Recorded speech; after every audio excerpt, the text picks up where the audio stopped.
সুশীলতা দিয়ে কখনো আপনি বিপ্লব করতে পারবেন না, সুশীল মানুষদের দিয়ে কখনো বিপ্লব হয় না। সাকিব আল হাসান বাংলাদেশের one of the big media face. একজন ছাত্রকে মারা যাওয়ার পর রিক্সা করে নিয়ে যাওয়া হচ্ছে, সেম দিনে সে কানাডাতে বসে পোস্ট করেছে had a nice day. Awami লীগের যে কালচারাল ফ্যাসিজম, যারা হচ্ছে আমাদের মিডিয়া ফেস বা আমাদের কালচারাল ইয়াতে আছে, ওরা যারা এখনো পর্যন্ত আওয়ামী লীগের দোসর হিসেবে কাজ করে যাচ্ছে। আপনারা যদি এখানে দেখেন, মোস্ট অফ দ্যাম জুলাই আন্দোলনে কিন্তু কোনো স্টুডেন্ট বা এই যে গণহত্যা হয়েছে দেশের ছাত্র জনতার উপরে কোনো স্ট্যান্ড নেই, উল্টো আওয়ামী লীগের ইস্টাবলিশমেন্টের জন্য কাজ করে গেছে।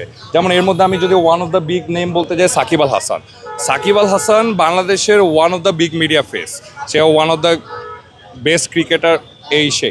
বাট যখন জুলাই আন্দোলনের যে গণহত্যা চলছিল, তখন আপনারা দেখেছেন যেদিন আমাদের একজন ছাত্রকে মারা যাওয়ার পর রিক্সা করে নিয়ে যাওয়া হচ্ছে, সেম দিনে সে কানাডাতে বসে পোস্ট করেছে হ্যাড আ নাইস ডে। এবং এর পরবর্তীতে সে যে দেশের মানুষের কাছে ক্ষমা চাবে বা এক করবে, সে কাজটা কিন্তু করেনি। এবং এখনও পর্যন্ত তারা এই হাসিনা রেজিম যেটা ছিল বা খুনি আওয়ামী লীগের যে এটা ছিল, ওটা এস্টাবলিশমেন্টের জন্য কাজ করে যাচ্ছে।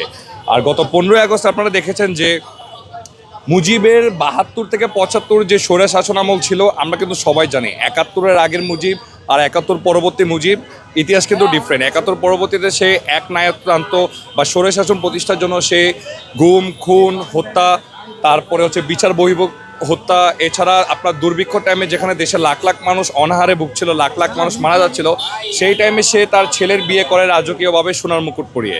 সিল্কোর সিল্ক অ্যান্ড শাইন, যাতে আছে আর্গান অয়েল ও ওট প্রোটিনের গুডনেস, যা আপনার চুলকে রাখে হেলদি অ্যান্ড শাইনিং। তো বোঝাই যাচ্ছে যে সে তখন এক নায়কতন্ত্র বা স্বৈর শাসন এস্টাবলিশমেন্টের জন্য কাজ করে যাচ্ছিল।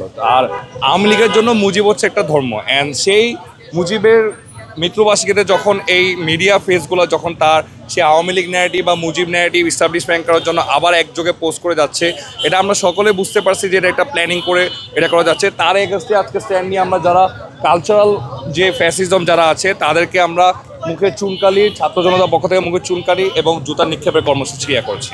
এবং যতদিন তারা এস্টাবলিশমেন্ট করে যাবে, আমরা ছাত্র জনতা আমরা এই এগেইনস্টে স্ট্যান্ড নিব, কারণ এই দেশে আর কোনো স্বৈরাচার বা আওয়ামী লীগের কোনো এস্টাবলিশমেন্ট হবে না।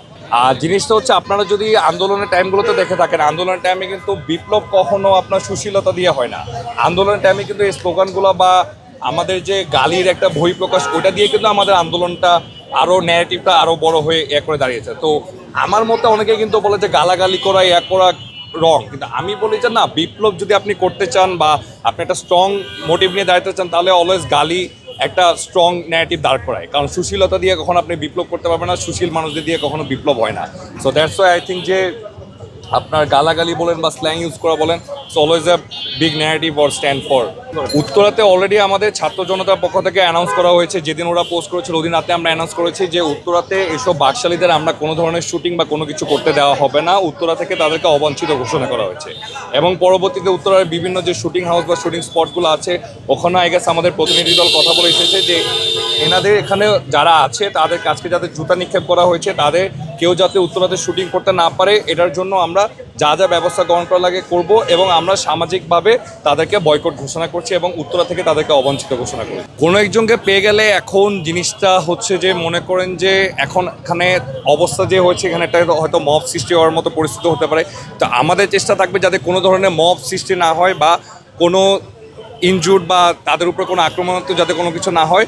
জাস্ট সেফলিভাবে যেটা করা যায়, সামাজিকভাবে একটা বয়কট যেটা করা বলা হয়, যে ভদ্রভাবে বলে যে আপনারা এখান থেকে চলে যান, আপনাদের এখানে উত্তরাতে বা আপনাদের এখানে কোনো আমাদের সাথে এক নেই, আপনাদের উত্তরাতে শুটিং করতে দেওয়া হবে না। আর আমরা আমাদের সাইড থেকে আমরা যারা ছাত্র জনতা আছি, অবশ্যই আমরা কেউ উগ্রবাদী না, এবং আমরা উগ্রবাদী কোনো আচরণ বা কোনো কিছু না করার জন্যই আমরা ওটা চেষ্টা করে যাচ্ছি। কেউ যাতে সেটা না করে, সেটার এগেনস্টে আমরা যা করা লাগে, যতটুকু আমাদের থেকে পক্ষ থেকে ব্যবস্থা নেওয়া যায় এবং প্রশাসনিক দিক থেকেও যতটুকু ব্যবস্থা নেওয়া যায়, আমরা এটাই চেষ্টা করে যাচ্ছি, যাতে কোনো মব বা কোনো উগ্রবাদী কোনো কিছু হয়ে যাতে স্টুডেন্ট বা ছাত্র জনতার উপরে যাতে কোনো দাগ না লাগে।